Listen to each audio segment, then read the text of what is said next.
إلى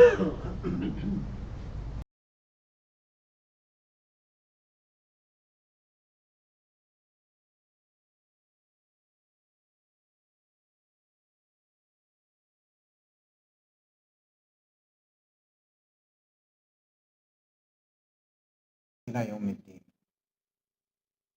أما بعد فأعوذ بالله من الشيطان الرجيم وما يذكرون إلا أن يشاء الله هو أهل التقوى وأهل المغفرة. وقال رسول الله صلى الله تعالى عليه وسلم اتقوا النار ولو بشق تمرة.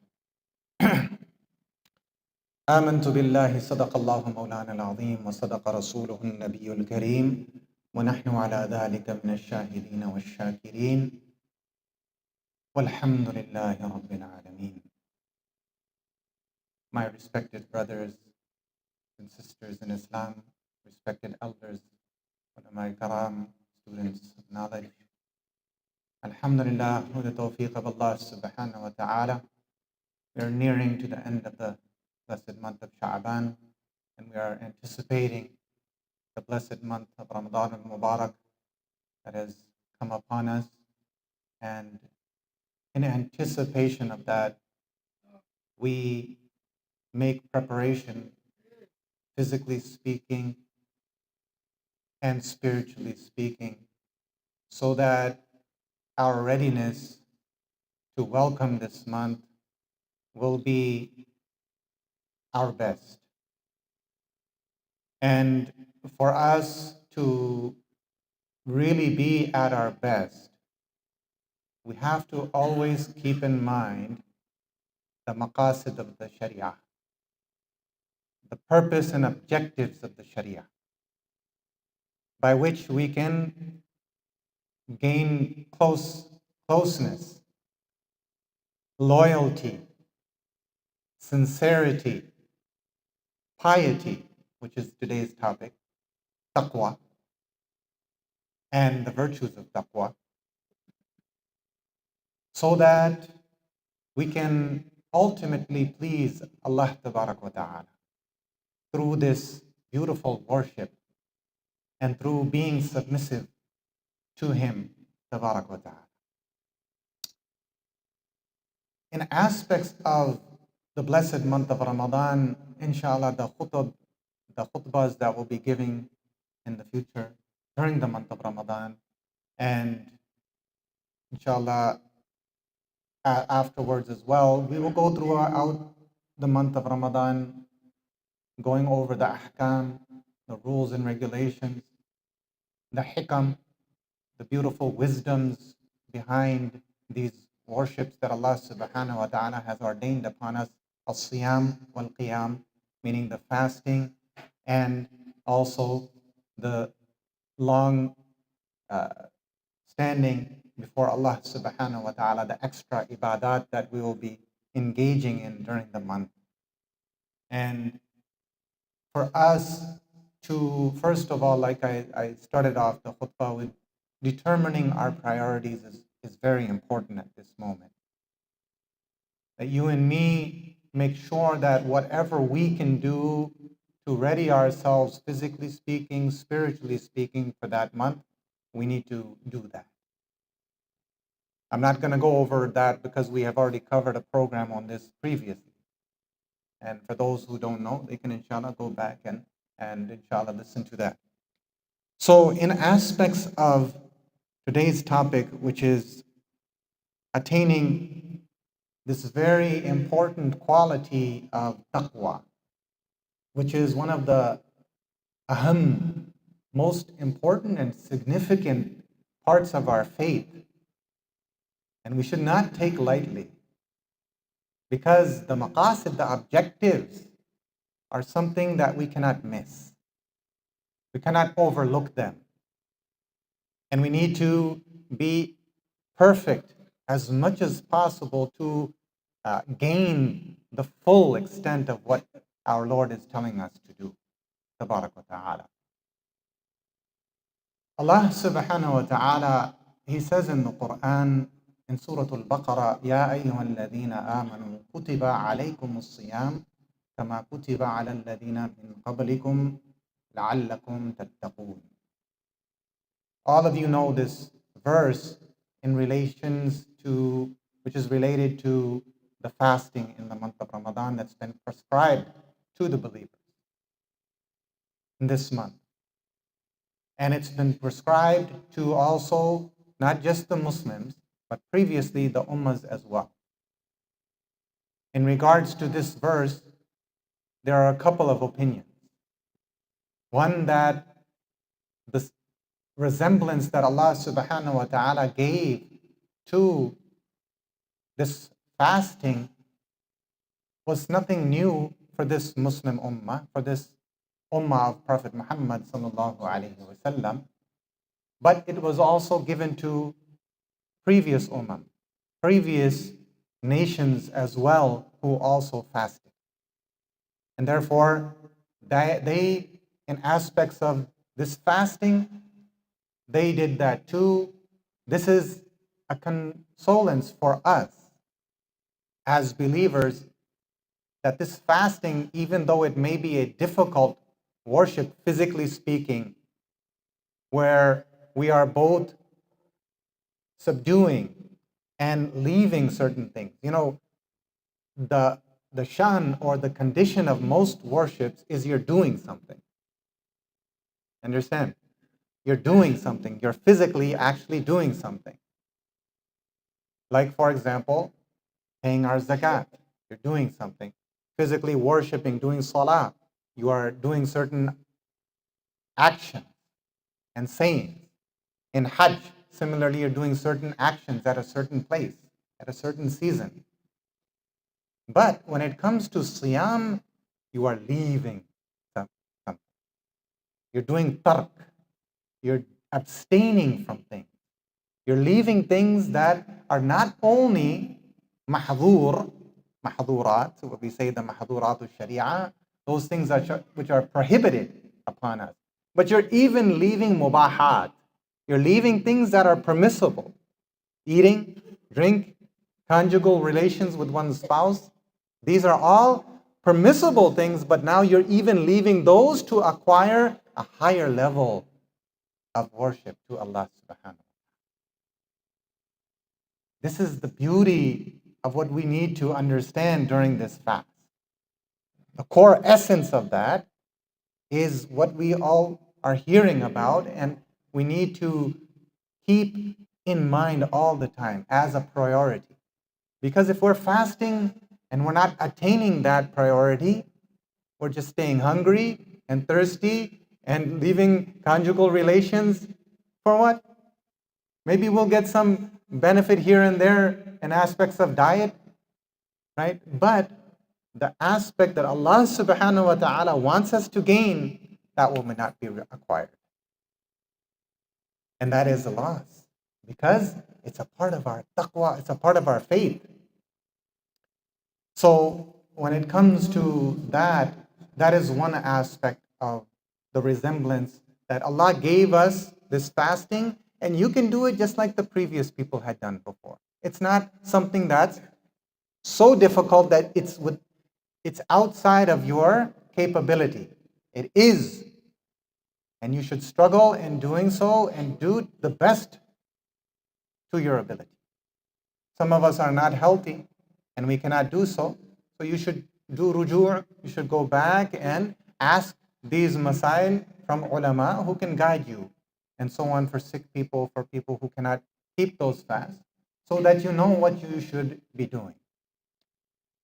The other aspect of this resemblance is that previous like the Yahud, the Jews, like the Christians, the Nasara, upon them the month of Ramadan was also made obligatory. But because of their not taking it as significant command of Allah subhanahu wa ta'ala, and abstaining, not doing it to the best of their abilities, they did not give it significance. Hence, the purpose of the siyam upon them was not achieved. And many of them, they did not take it seriously. And therefore, they became deprived of its blessings in full. Allah subhanahu wa ta'ala blessed this ummah of Rasulullah sallallahu alayhi wasallam that we have full guidelines of how to prosper from this month, how to benefit in its objectives, and what to do during the entire month.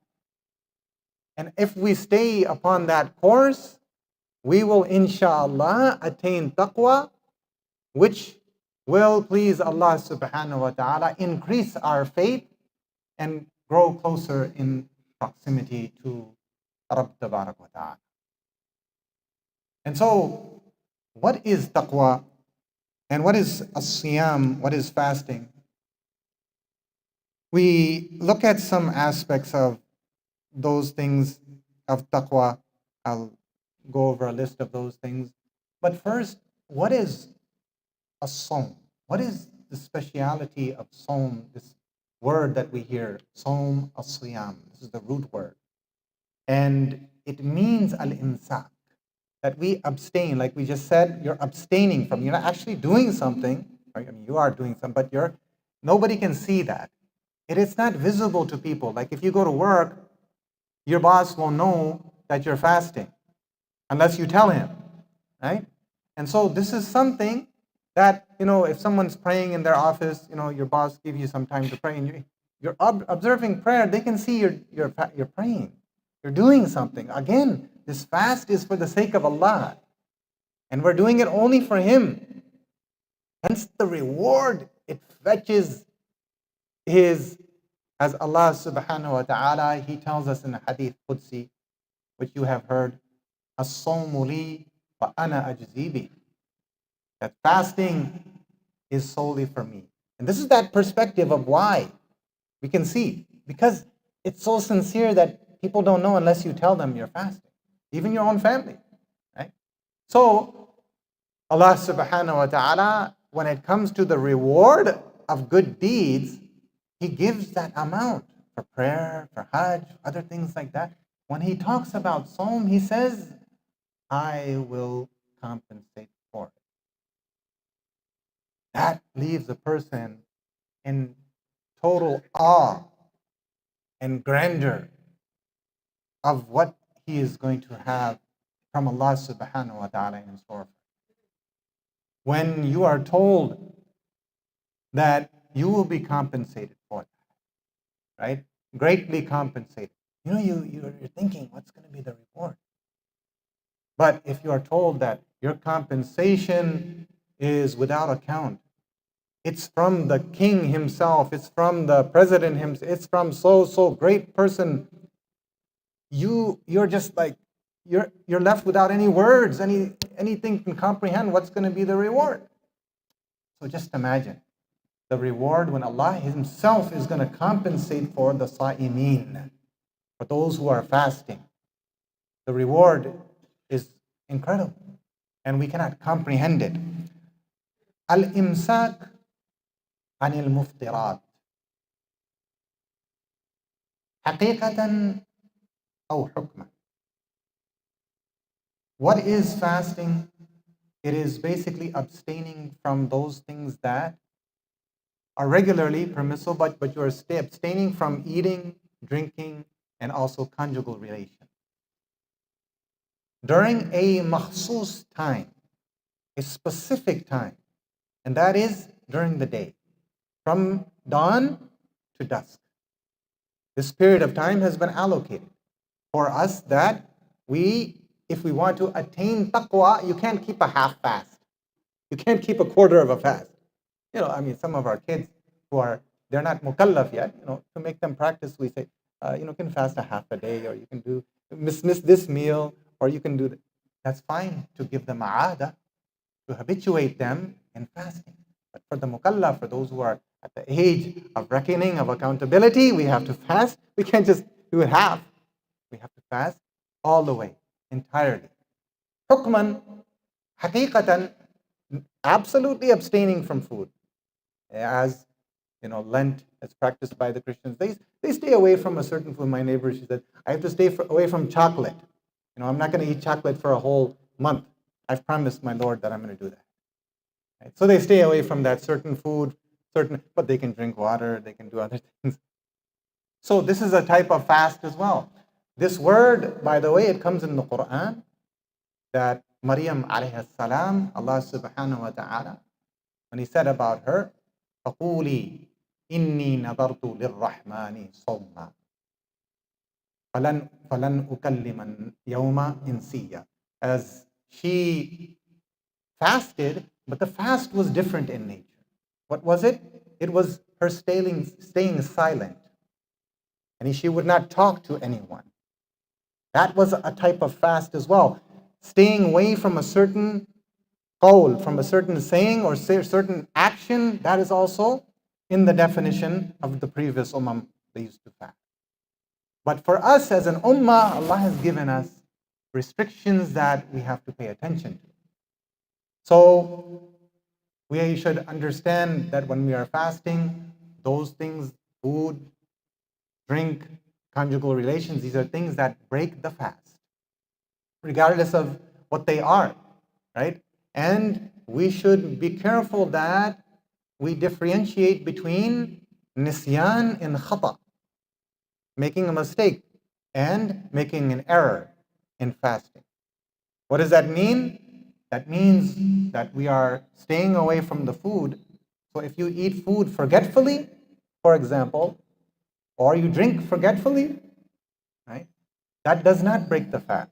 But if a person does it in error, he knows he's fasting, starts to gargle, oh, some of the water went into your throat. No, this is not forgetfulness. You have to make up that fast. That's a khata. See the difference between the two? So this is important that you also pay attention to understanding what things are muftirat, what things break the fast, and what does not nullify the fast, etc. These are things that you should do. Make ruju to the ulama. If you don't know, you can ask these. فَاسْأَلُوا أَهْلَ ذِكْرِ إِن كُنْتُمْ لَا تَعْلَمُونَ. And so, in aspects of that, it's during this time that we make intention that we are doing this only for the sake of Allah Tabarak wa Ta'ala. What is the difference between aada and ibadah? Niyyah. Niyyah, yani making an intention. If you don't have an intention to do this fast for the sake of Allah subhanahu wa ta'ala, your intention is to lose weight. Your intention is to do other things, right? Apart from pleasing Allah subhanahu wa ta'ala. No. We make our niyyah solely for the purpose that we are going to please Allah subhanahu wa ta'ala, and that we gain taqwa, that will strengthen our faith and loyalty in Him. لَعَلَّكُمْ تَتَّقُونَ. And so, as we look at taqwa, which is one of the purposes, one of the objectives of fasting, I'll just go over a list of these benefits that we can attain through taqwa, and why taqwa is so important, and why we have to determine our priorities during this month and make sure we over and over again keep this in mind. I need to attain taqwa, because this is everything that we want to acquire in this month. A taqwa, it earns the companionship of Allah subhanahu wa ta'ala. يا أيها الذين آمنوا اتقوا الله وكونوا مع الصادقين. Allah subhanahu wa ta'ala, He says, O you who believe, fear Allah, be conscientious of Allah, and stay with those people who are good and truthful people. So when you stay with good and truthful people, you are staying with Allah. Because these are those people who, when you see them, they remind you of whom? Allah. Where is that? Well, Allah subhanahu wa ta'ala didn't give us any magical commands that we can practice in every time and every era. Allah subhanahu wa ta'ala gives us commands that are within our capabilities. So you find those people. That's your duty. You have to go to conscientious, good people. Surround yourselves with them. Because if you don't, If you surround yourselves with wrong company, bad people, how are you going to be affected by that? You know the answer. So if you want to gain taqwa, if you want to be with Allah subhanahu wa ta'ala, then keep this a prayer. Similarly, taqwa, it wipes away the sins. Allah subhanahu wa ta'ala, He says, وَمَنْ يَجْعَلْ لَهُ وَمَنْ يَتَّقِ اللَّهَ يَجْعَلْ لَهُ مَخْرَجًا وَيَرْزُقْهُ مِنْ حَيْثُ لَا يَحْتَسِبُ وَمَنْ يَتَّقِ اللَّهَ يَجْعَلْ لَهُ مِنْ أَمْرِهِ يُسْرًا وَمَنْ يَتَّقِ اللَّهَ يُكَفِّرْ عَنْهُ سَيِّئَاتِهِ وَيُعْظِمْ لَهُ أَجْرًا. Here in the last verse, Allah subhanahu wa ta'ala, He talks about this taqwa. What does it do? And this is very important for us to understand. I don't know if I'm going to have time. It's important for us to understand that just like it's important to increase our worship in Allah subhanahu wa ta'ala, which all of us, most of us do during the month of Ramadan. Alhamdulillah. Where you will increase your mindfulness of ibadah during this month. However, because we want to attain taqwa, the aspect of taqwa which we kind of miss sometimes is not the accumulation of good deeds, but it's staying away from bad deeds, which is just as important as doing good deeds, because we don't want to ruin our good deeds. And so taqwa, it instills in us the fear of Allah subhanahu wa ta'ala. Why do you fear Allah subhanahu wa ta'ala? Why are you mindful? So you don't slip into sin. So you don't go into ghafla, right? That's the whole purpose of it. And if you have that, if you have attained taqwa through this fasting, you have attained an inner mechanism that will keep you away from sin no matter where you are. Even in an environment of hostility or an environment of evil, an environment of bad, you will be able to walk out of there by protecting your iman through this taqwa. Because that's the only thing that's going to keep you. Just like you do in fasting. Who are you staying hungry and thirsty for and staying away from your spouse? Who? For who? You could secretly go and do all of those things, right? Who's going to look at you at home? You can go into the fridge, take out some cold drink, and who's looking? What's the only thing that's stopping you from doing that? The inner mechanism of taqwa is stopping you from doing that. You know Allah is watching. And that's the only thing that will keep you away from crime, what will keep you away from sinning, which will keep you away from all malevolence and all evil. Now we see, this aspect we should always keep in mind. So when you're staying away from evil, automatically what's going to happen? You're going to be attracted towards doing good. And so that is our purpose. Allah subhanahu wa ta'ala, He says, if you do that, يُكَفِّرْ عَنْكُمْ سَيِّئَاتِكُمْ. Allah subhanahu wa ta'ala will take away wipe away your sin. يُعْظِمْ لَهُ أَجْرًا. And Allah subhanahu wa ta'ala, He will aggrandize your reward. He will make it huge. He will make it so big that, at times we are left awestruck. As Allah subhanahu wa ta'ala says, وَمَنْ يَتَّقِ اللَّهَ يَجْعَلْ لَهُ مِنْ أَمْرِ وَيَجْعَلْ لَهُ مَخْرَجًا. Allah subhanahu wa ta'ala, He says, if you have taqwa, He will give you salvation. He will make an exit for you. He will make you escape from those things that you are fearing. وَيَرْزُقْهُ مِنْ حَيْثُ لَا يَحْتَسِبْ. Allah will give you provisions from where you could not even imagine. Sometimes you think about what you get. You know you didn't deserve that. You know it deep down inside. You didn't deserve that. You didn't do so good in that. How did you get this huge reward for it? That is the fadl of Allah. That He gives to you even though you don't deserve it. Because you're trying. You're committed. You're doing your best. You're trying to attain taqwa. That's the barakah of taqwa. The more and more you keep on seeking that piety, that righteousness, that inner mechanism that's going to keep you away from shaitan and nafs, And that's going to attract you towards doing better and towards gaining your loyalty and sincerity in Allah subhanahu wa ta'ala. That's what we are looking for. I went over 2 of the 14 things that we're supposed to talk about taqwa.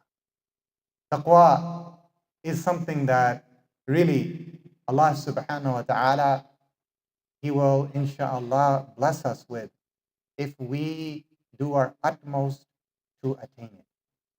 Through this fasting, through this qiyam, and through asking Allah subhanahu wa ta'ala through the du'as of the Quran and the Sunnah, Allahumma inni as'aluka al-huda wa-tuqa wal-afafa wal-ghina.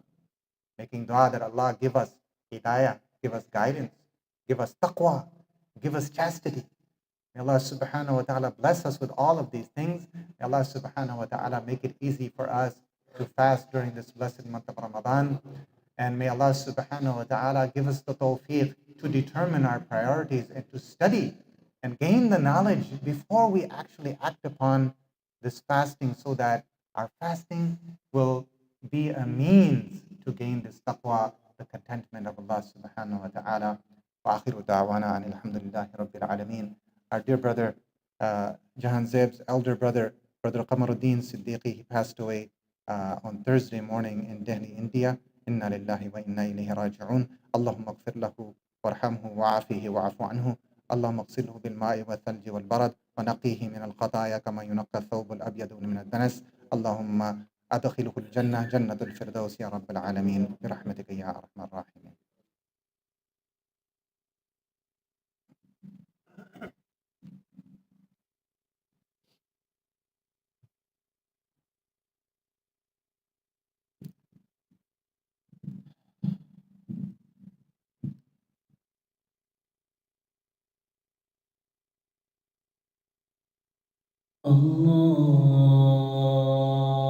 الله أكبر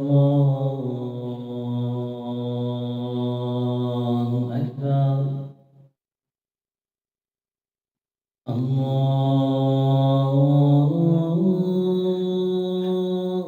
الله أكبر الله أكبر أشهد أن لا إله إلا الله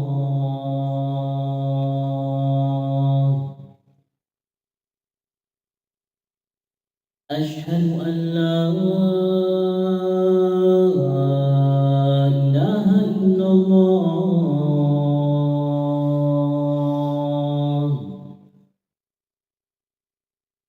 أشهد أن محمد رسول الله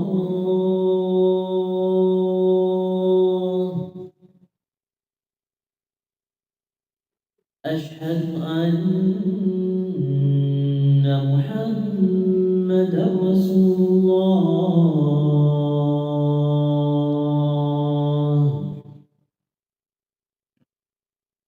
حي على الصلاة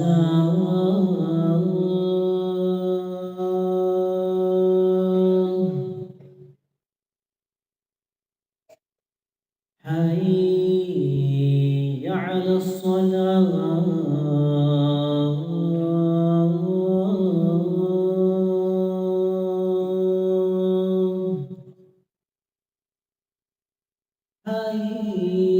حي على الفلاح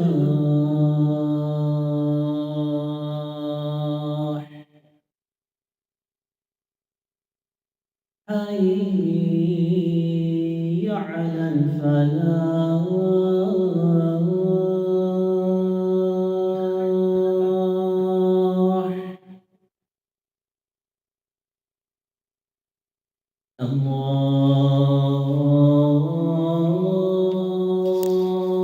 الله أكبر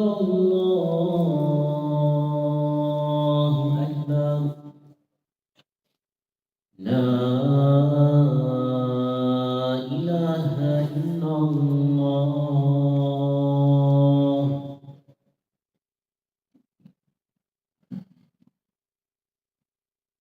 الحمد لله الذي هدانا لهذا وما كنا لنهتدي لولا أن هدانا الله، وأشهد أن لا إله إلا الله وحده لا شريك له، وأشهد أن سيدنا ومولانا محمدا عبده ورسوله صلى الله عليه وعلى آله وأصحابه وبارك وسلم تسليما كثيرا كثيرا.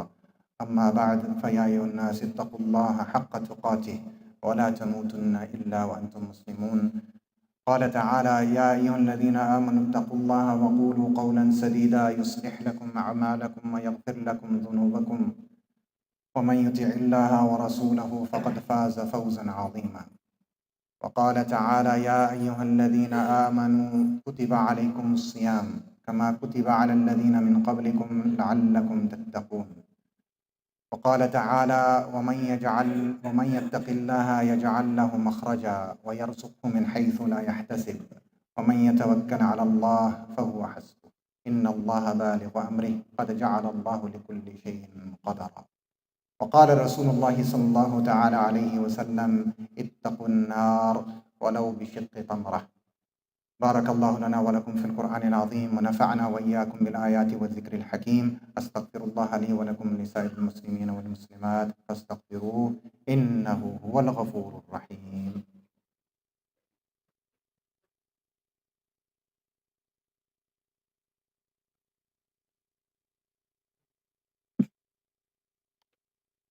الحمد لله وكفى وسلام على عباده الذين اصطفى، أما بعد، فأعوذ بالله من الشيطان الرجيم. بسم الله الرحمن الرحيم. إن الله وملائكته يصلون على النبي يا أيها الذين آمنوا صلوا عليه وسلموا تسليما.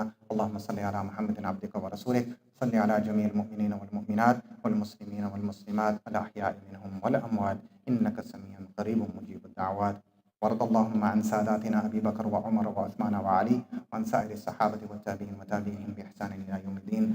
اللهم أعز الإسلام والمسلمين وأذل الشرك والمشركين. اللهم انصر من نصر دين محمد صلى الله عليه وسلم، واخذل من خذل دين محمد صلى الله عليه وسلم. اللهم أرنا الحق حقا وارزقنا اتباعه، وأرنا الباطل باطلا وارزقنا اجتنابه. ربنا آتنا في الدنيا حسنة وفي الآخرة حسنة وقنا عذاب النار. آمين يا رب العالمين. عباد الله رحمكم الله، إن الله يأمر بالعدل والإحسان وإيتاء ذي القربى وينهى عن الفحشاء والمنكر والبغي يعظكم لعلكم تذكرون. وأقيموا الصلاة.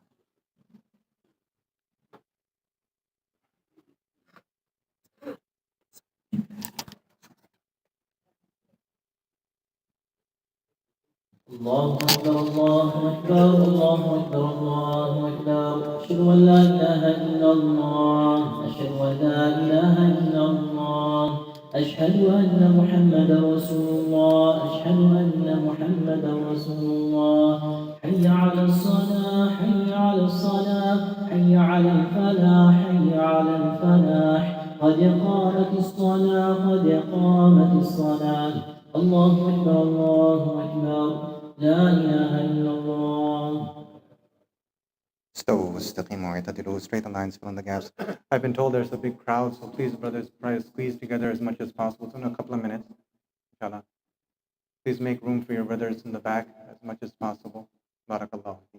Athabakumullah, athabakumullah. Please silence your cell phones. Allahu Akbar.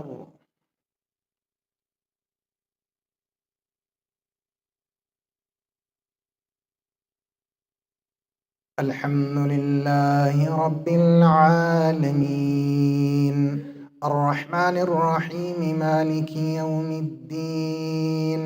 إياك نعبد وإياك نستعين، اهدنا الصراط المستقيم، صراط الذين أنعمت عليهم غير المغضوب عليهم ولا الضالين.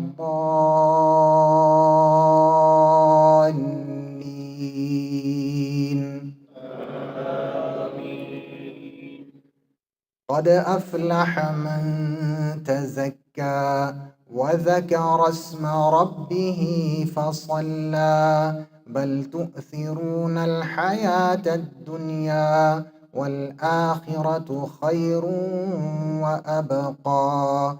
إن هذا لفي الصحف الأولى، صحف إبراهيم وموسى. الله أكبر.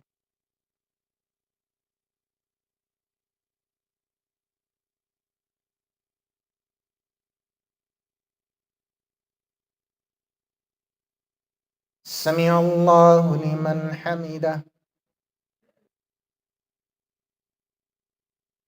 الله أكبر.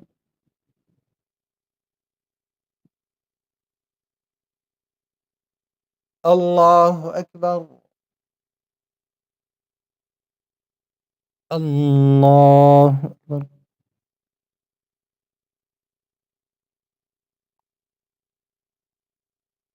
الله أكبر. الحمد لله رب العالمين الرحمن الرحيم مالك يوم الدين. إياك نعبد وإياك نستعين. اهدنا الصراط المستقيم صراط الذين أنعمت عليهم غير المغضوب عليهم ولا الضالين.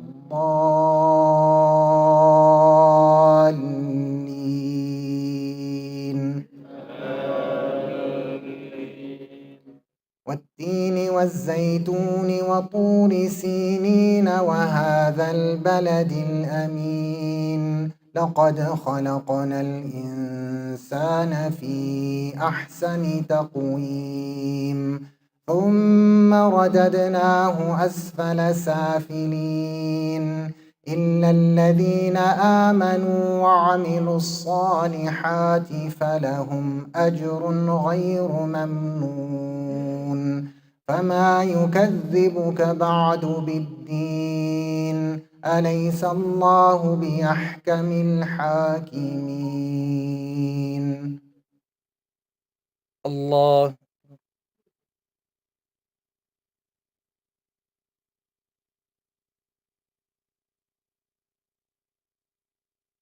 سمع الله لمن حمده.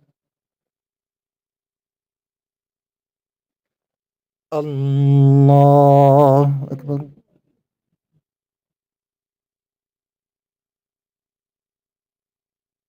الله أكبر. الله أكبر.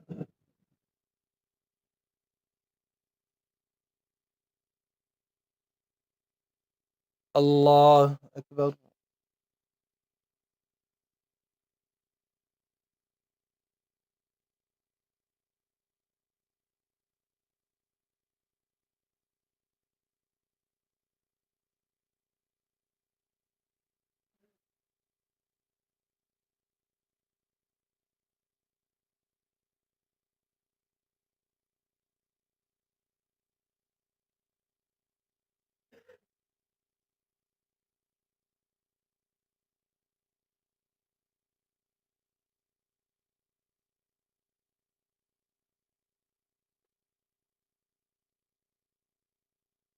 السلام عليكم ورحمة الله. السلام عليكم ورحمة الله.